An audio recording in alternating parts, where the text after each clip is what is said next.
Kemarin itu juga ada klien tentang pesugihan itu, kita kerjakan bareng-bareng itu bersama beberapa orang yang ngerti. Itu sampai korbannya itu sampai berapa? 40-an atau berapa 40 itu. korban. Itu semuanya keluarga, Budi? Ada yang orang.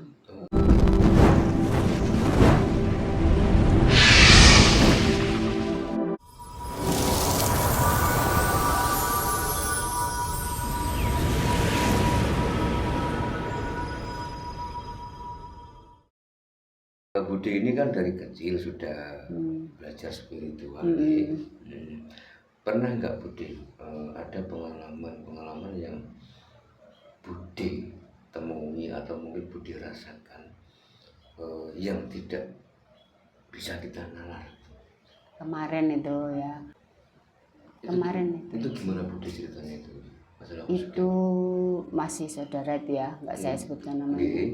Itu sakit itu udah di rumah sakit, udah divonis dokter sakit, tapi tetap nggak ada ininya.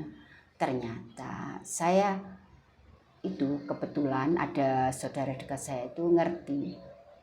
Itu ternyata dia ada perjanjian, dia buat perjanjian dengan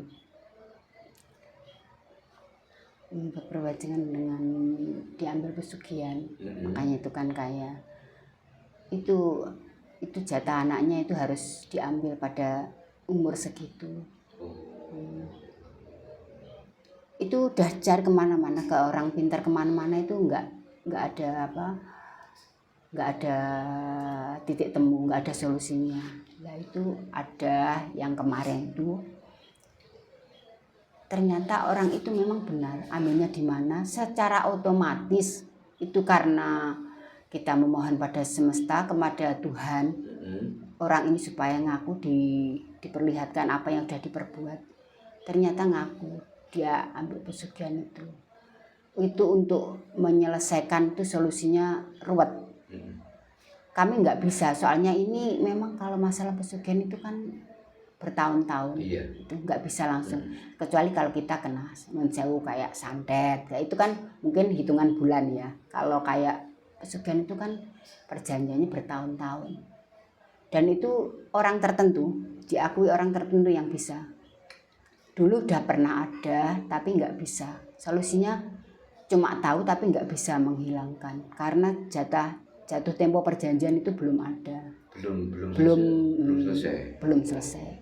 Terus kemarin itu dibantu saudara orang itu yang saya sebutkan tadi, itu dihilangkan.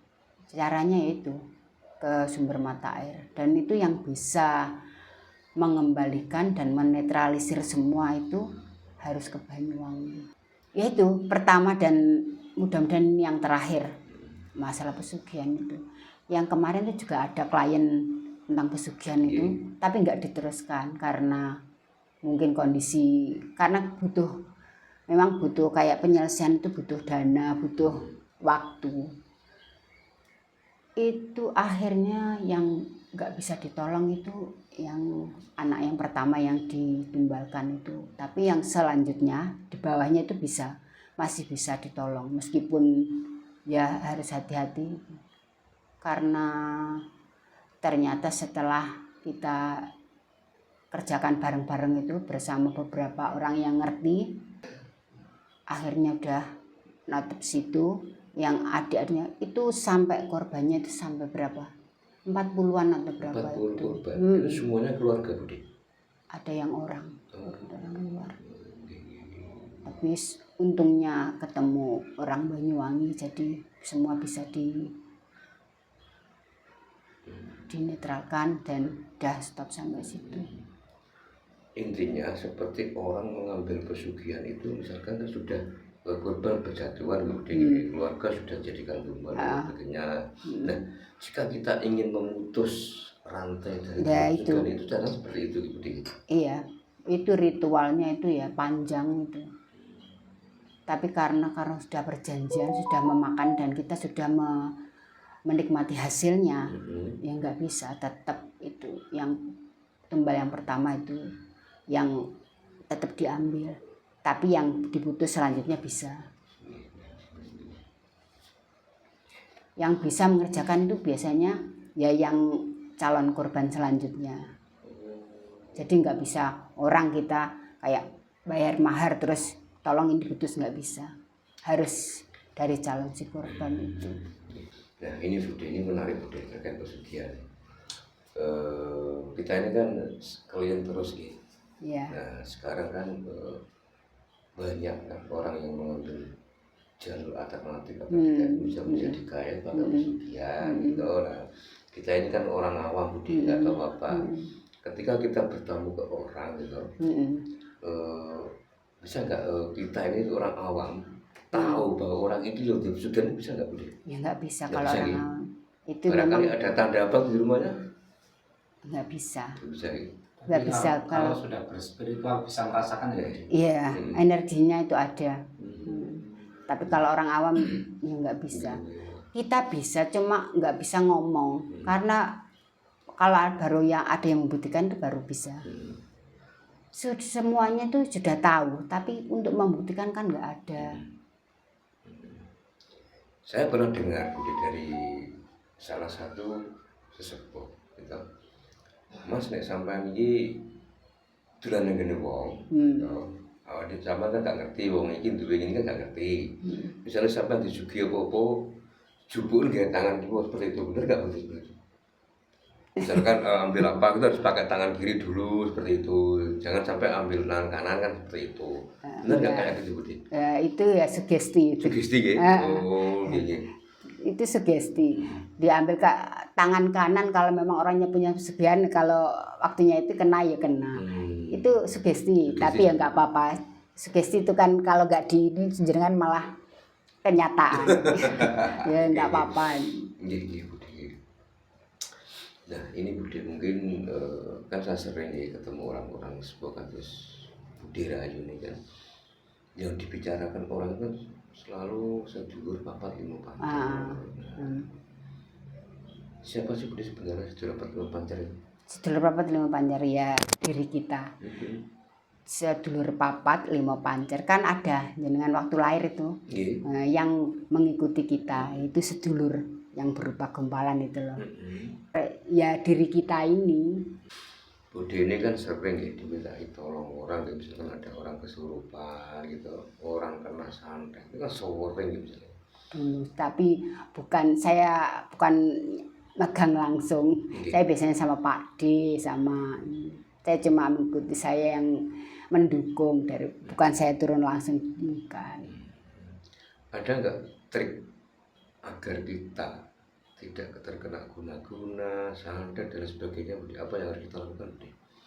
Kalau ini ya, kalau dari leluhur saya itu pakai kearifan lokal, pakai celana dalam terbalik, gitu. Kalau perempuan ya biaya dibalik, ya saya ngikuti gitu. Terus Kalau tidur nggak pakai ya. Itu gimana itu? Ya pakai celana dalamnya aja itu, kalau bapak-bapak ya celana dalamnya gitu yang dibalik.